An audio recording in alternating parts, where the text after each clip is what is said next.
We have here verse 12 of the 14th chapter of the Gospel of John. In the midst of Jesus' upper room discourse, he's just told the disciples that he is going to the Father, that the Father is in him and he is in the Father, and that the request to see the Father was superfluous because anyone who had seen Christ had seen the Father. That the works that Christ was doing were doing precisely because the Father was in him. And now he adds a very interesting detail to this, which is rather staggering, really, when you think about it, but nevertheless is one of the better known of Jesus' instructions.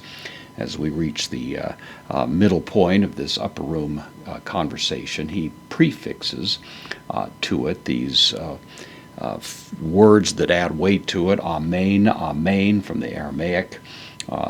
Amen, I say, lego, first person singular, present active indicative of lego, I say.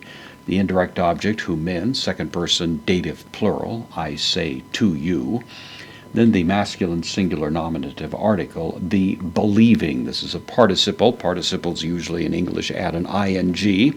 It's the first stab at translating it. So the believing in me one.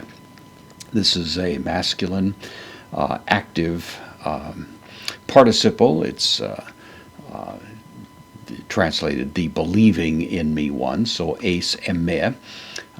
In the previous verse, it was to believe moi, that is the dative, the simple object of the word pistuo, but here we have the heightened sense of it, to believe in me, which is the customary way the idea is rendered in the New Testament, believing into me, literally, with eme, the first person accusative pronoun. So the believing in me, then ta.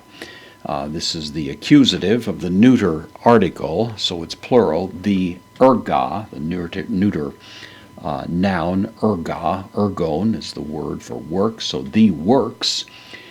Then ha, relative pronoun in the accusative.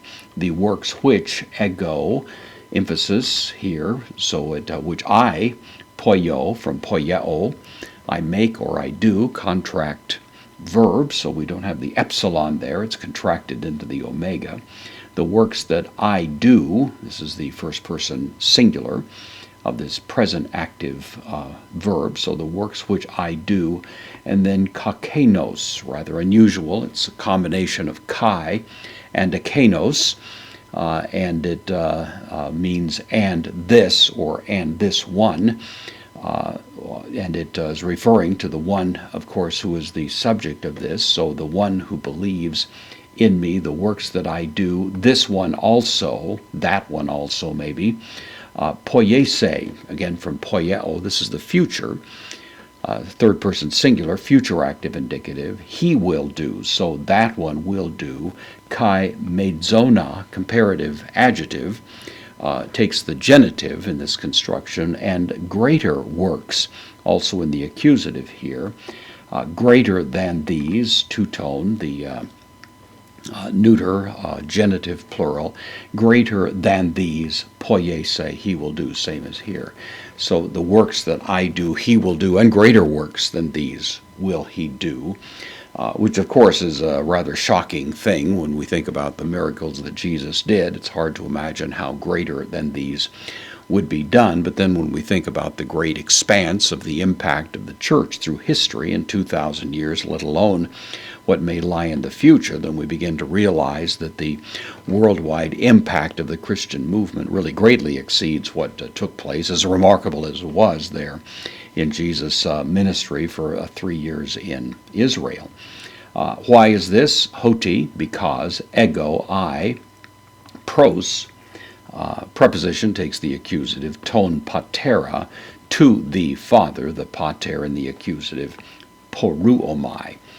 First person singular, present active indicative of poruomai, I go, because to the Father I go. The reason that the church would do greater works, the reason that the church would go out and carry out the mandate given by Christ to make disciples of the nations, is precisely because he's going to the Father. He takes his position as the ruler of the universe, the ruler of the kings of the earth, and thus his mandate is going to be carried out until, of course, such a time comes that it is fully realized and every enemy is put under his feet.